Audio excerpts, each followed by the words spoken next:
let's talk about the areas of composite shapes. So we're going to be finding first an estimate of an area using a grid of composite shapes. And a composite shape, as you remember from estimating the perimeter of composite shape, is when you have several shapes put together. So area is going to be just like we did perimeter, but we need to find the area of it. So let's start with a grid. And so let's say we have this shape. I've got this kind of L shape. And we can say, well, this has an area of 1, 2, 3, 4, 5, 6, 7, 8, 9, 10, 11, 12, because we can just estimate that each one of those is one whole unit. So that has an area of 12 square units. The question comes is, what if we have something that's oddly shaped? So if, for example, I have something that is shaped like this, and we want to find the area of that shape. Well, what we can do is count up the number of whole squares. So 1, 2, 3, 4, 5, 6, 7, 8, 9, 10, 11, 12. 12 whole squares. And then we're going to add in the partial squares. So let's count up the partial squares. So that would be 1, 2, 3, 4, 5, 6, 7, 8, 9, 10, little 11 there, 12, 13 partial squares. And we're going to take each one of those and count them as a half a square. So that would be 12 plus 6.5. And so we find the area of this triangle to be about 18.5. And it turns out that the area of this triangle, as we know how to find areas of triangles, is 1, 2, 3, 4, 5, 6, 7, 8, 9 times 1, 2, 3, 4 divided by 2. Oops, that's a funny way to write divided by 2. Divided by 2, there we go. And that comes out to exactly 18. And so you notice our approximation and our exact answer are actually quite close. And the only thing that's off is by that little guy that we, this one right here, that we kind of added, which we maybe should or should not have added. I think we should have added it. And the other question is, this green one here, should that one have actually counted as a whole square? I don't think it actually should have. It should have been a partial square. Then we would have had the exact same answers. But we can do approximate shapes that way. And the really cool thing about this is we can actually take some weird shape and figure out the approximate area of that. Now, this has an approximate area of 1, 2, 3, 4, 5, 6, 7, 8, 9, 10, 11, 12, 13, 14, 15, 16, 17, 18, 19, 20, 21, 22, 23, 24, 25, 26, 27, 28, 29.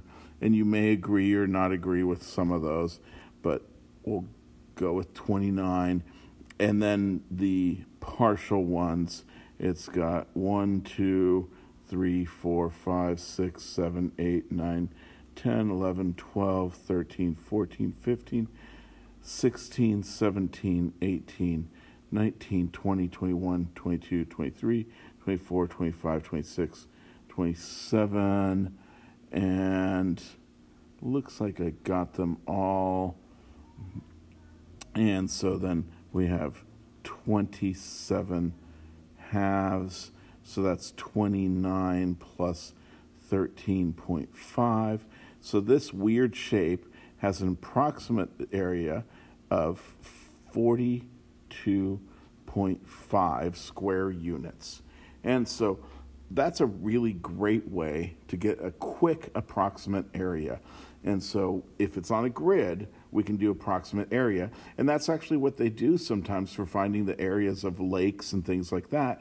They take a picture of it from like a satellite or a map, and then they put it on a grid, and they just count out the whole squares and the partial ones, and they get a really good approximation. If you have a small enough grid, you get a pretty close approximation. Now, if your squares are way too big, your approximation is not nearly as good. So now let's take a look at doing composite shapes where we know the exact dimensions and they're kind of normal shapes. So if I get rid of the grid and I have let's say, let's do kind of a weird one here. Let's say I have a circle, and then I have, with that one, I have another circle that is, let's see if I can put these the way I want them to go.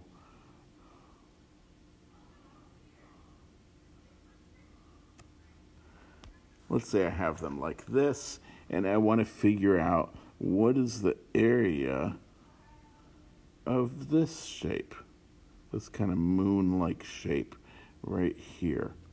Well, if I am given that this distance is 10 and this distance, let's make a different color.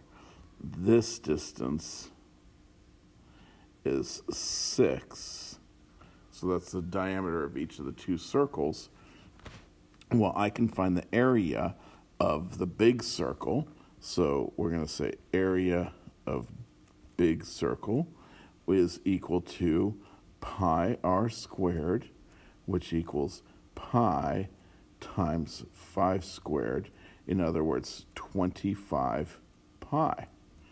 And the area of the small one is pi r squared, which is pi times 3 squared, which equals 9 pi.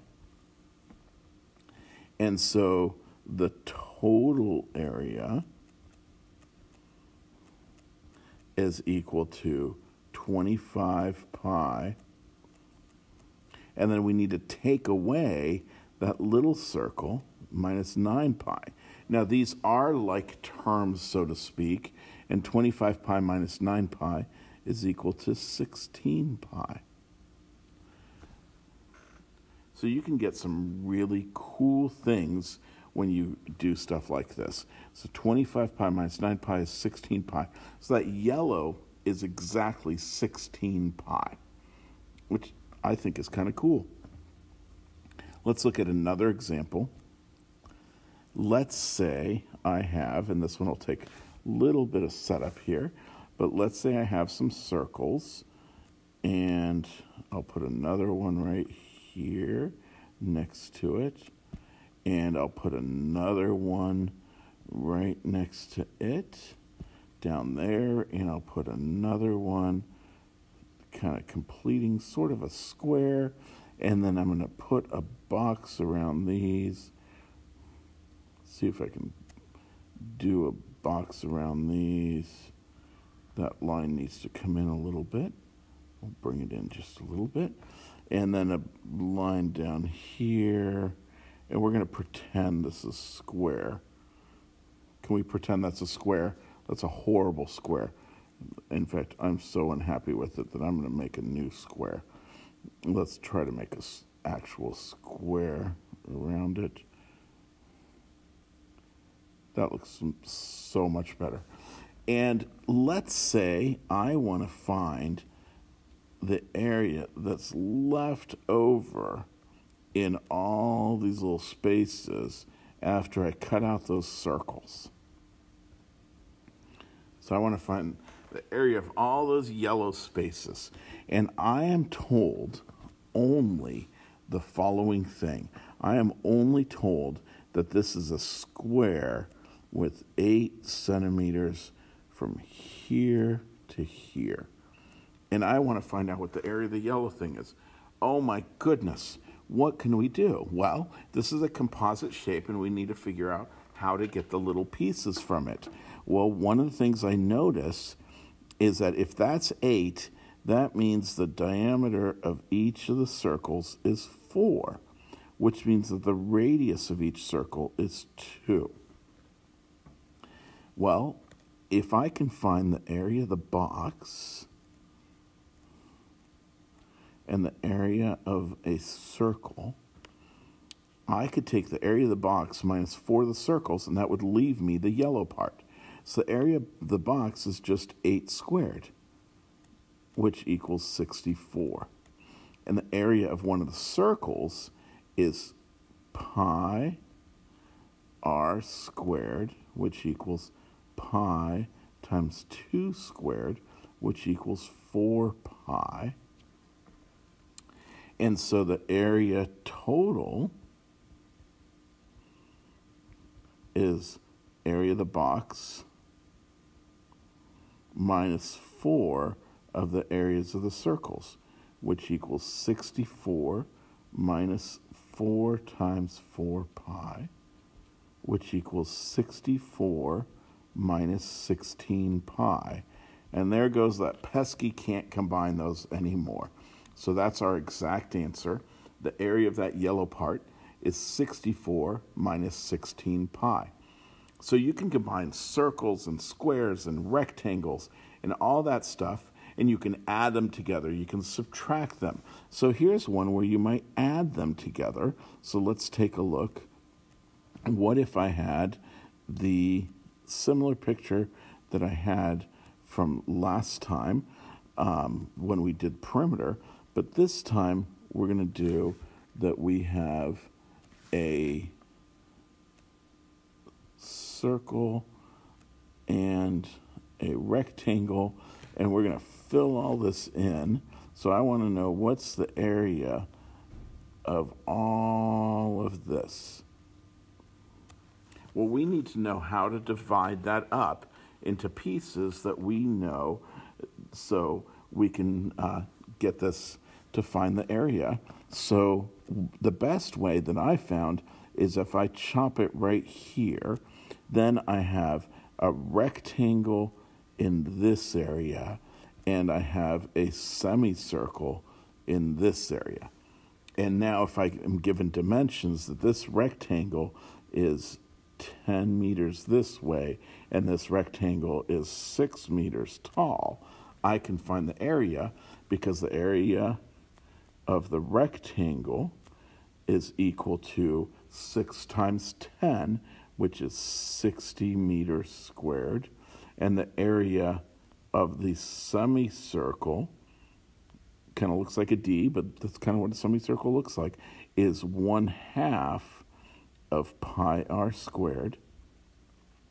And the radius is 3, half of 6, so that's equal to 1/2 of pi times 3 squared, which equals 9 pi over 2.